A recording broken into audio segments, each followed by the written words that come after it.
Hello and welcome, I'm Mystical, this is Mystical Gaming. We're jumping into Watcher Realms and I'm going over cost regeneration today. Have a quick look at it. Now, there are sort of three heroes that excel at this or get used more frequently than anyone else at this. So there are three heroes. And now if we shrink them down so they're a bit more usable, and then we'll put some time up the top, and then we'll have a little look at what they actually do, and we'll run through their timings on how things actually work.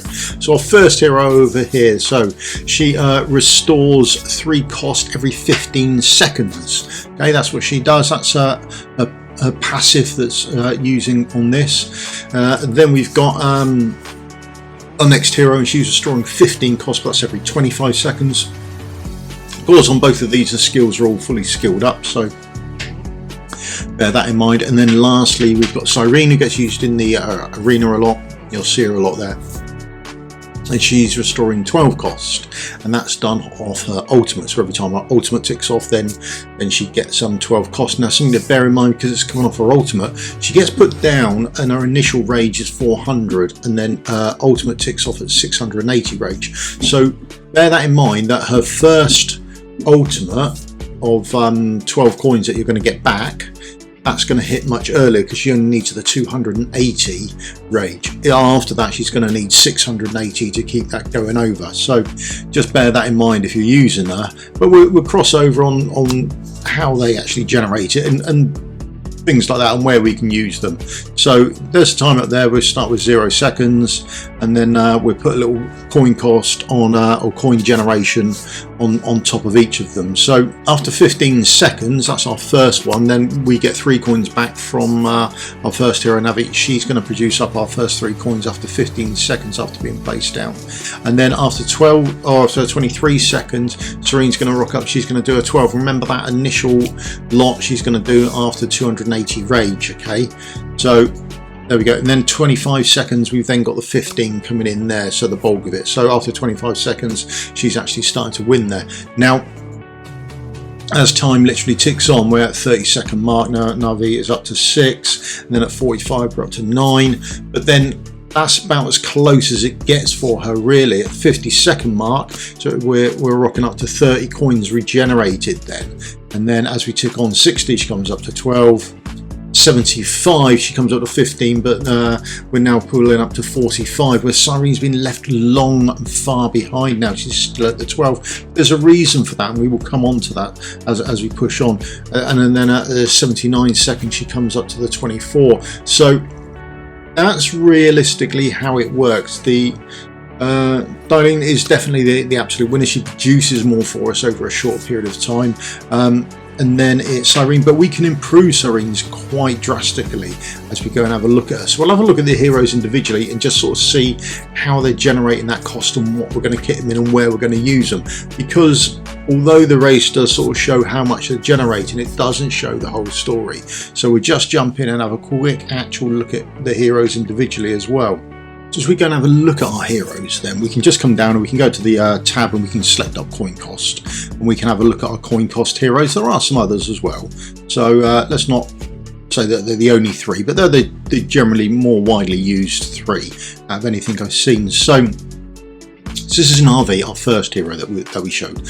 Now, generally she's used in single target arena, and it's not just because of the coin cost. The coin cost helps, but then gearing her up wise, what people are actually doing is they're gearing her up for full attack. Now the reason for that is because she has this inspiration buff on her as well. So if we have a look up there, increase the attack proportional to the caster's attack. This effect is active. Other buffs affecting the inspiration will not take effect. Additionally, the caster is immune to such buffs. So just bear that in mind, but she's there to buff the other attackers there with that inspiration. So you'll generally find she's being geared up for attack anyway. So we're looking at attack percentage and a flat attack, just to make sure that she's passing on as much for that inspiration buff as anything else. You generally find she's being used on single target arena because you're grouped quite closely together, and she can fit in there, and the coin cost isn't so highly needed there. So there you go, that's where she's mostly being used for.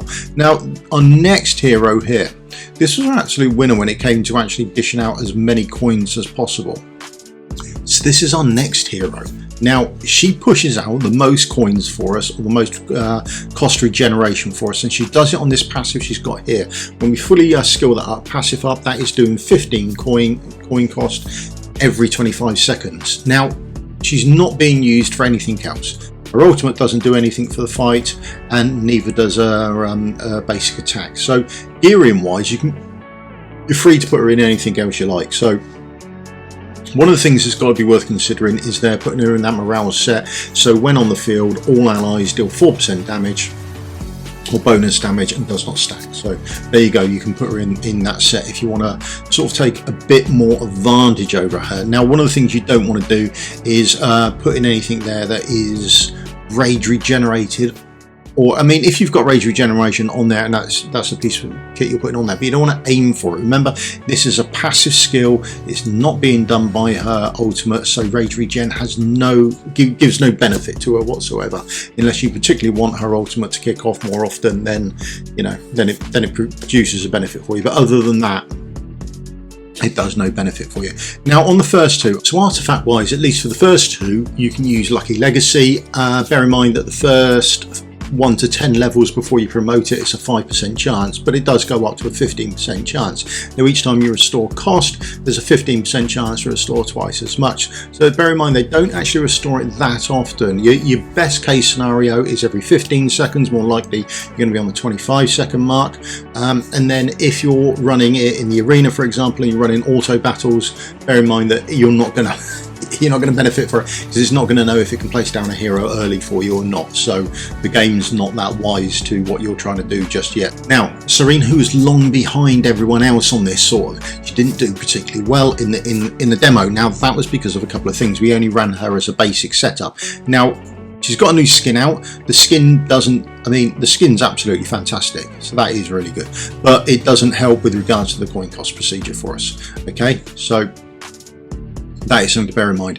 Now gearing wise for her, this becomes more important, because if we remember, so Ring was pushing 12 cost out every time she critted, or every time her ultimate went off, sorry. Now her ultimate starts at 400, and then after that it's 680. So we fully skilled this up, so bear in mind that the effect duration goes on for a bit longer, okay, but the skill cost comes down for us, so that's quite important for us to know. Okay, so even though it goes on for another 4 seconds, it is costing us 80 less, so that's probably an improvement, although you could work it out if you wanted to, and maybe try and test one that hasn't had the skill worked out for you. But gearing wise, this is where it kicks in, because it's the ultimate. Now we've done this video the other day, we've done a video on rage regen, so if you're confused about rage regen, go and have a quick look at that. So when we have a look at her, let's remember that she is getting rage regen. She gets on auto, she's getting 12, and then she has a basic attack of 9, and she has an attack of 9 as well, so she's getting bonuses when she's attacking and when she's being attacked. Okay, so we can up our rage regen attack and attacked by adding rage regeneration gear onto ourselves, as we know from the video the other day. So, and we can do the auto by putting her in a mana spring set. So there's a mana spring set, that's giving her an additional 3 rage on auto. So when nothing's happening, she's getting an additional 3 rage, which we know from the other video the other day. Now the bottom piece on our set here, you ideally want as a rage regeneration piece, and that's going to help up the attack and the attacked piece for us. That would give us a straight up 66% increase for us, I think it is, isn't it? Or is it 60% on this? Have a look. It's probably 60 on this. Now the other thing you'd probably want with it is you would want attack speed, because you want her attacking as well. And then the next piece you want here, you would probably want attack speed on this as a main stat, and then you want rage regen as a sub stat for it as well, because you want as much rage regen percentage as you can possibly get. And then finally on this piece up here, you want whatever would be your maximum attack speed and your maximum rage regen, so that's what's going to give you the best bang for your buck on your top piece. Now the other two pieces, I am slightly in the way, right, with me out of the way then. So here ideally what we want is, but anything else is, we want the whirlwind set. Now why do we want the whirlwind set? We want that because it gives us an attack speed of 75. We're getting that additional attack speed, and then anywhere in this what you want is, you want your substats again as per normal. You want attack speed and rage regen. So that would be the ideal piece.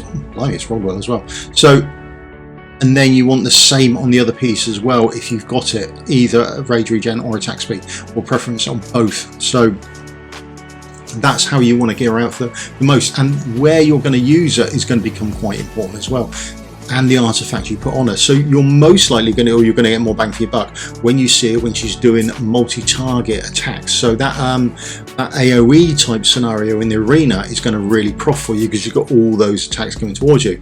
Anti-air, no use whatsoever. They're all going to fly overhead. She's going to get none of those bonuses at all. She'd get the bonus from the rage regen auto for us, but that is it. But on the ground units, on the AoE one, when they come towards her, well, she's actually going to get attacked, and she's going to be attacking. She's going to make the most out of that rage regen attack and attacked. Now also we can improve that slightly more, not just by the gearing that we've got, but by the artifact as well. We're going to pop this artifact on her, so when she's deployed she increases her block by 1. Now why is that important for our rage regen? Because if she's blocking an additional enemy, that enemy's going to attack her and she will get more rage regen, because don't forget you get rage regen as well when you're being attacked. So she's going to gain, for being attacked by an extra mob, she would gain an extra 9 when she gets attacked. So you want her to be attacked by loads of mobs, or more mobs than possible, okay, as many as possible. And that's how you're going to boost her up. So you'll probably see them in the arena in different places. So Cyrene you'll see, or you'll see more of her generically all over the place in the arena, but essentially she is much better off, and she will probably do a lot better for you in cost of range regen when you're looking at her in AoE arena, when those ground mobs are coming at her. And then you'll probably see her when you've got more anti-air, because that way she's just building up the attacks for you, and that's not an issue for her. And then you can probably put her in a morale set or some other set that you think you're going to get bonus out of. Another, you're going to see more in the single target, where she can boost everyone else's attack as well, so you're getting that extra little bit of inspiration out of her as well. Okay, so that's probably where you're going to see them, and that's pretty much how the regen recost actually works. All right, there you go. That's my quick take on it, and where you're going to see them and how they actually work. You decide on who you want to use and where you want to put them in your account. That's entirely up to you. But for me, that's me done for today. If you could leave me the old thumbs up, like, subscribe, would help me out massively, and I'll see you in another video again tomorrow. Thank you. Cheers for your time. Goodbye.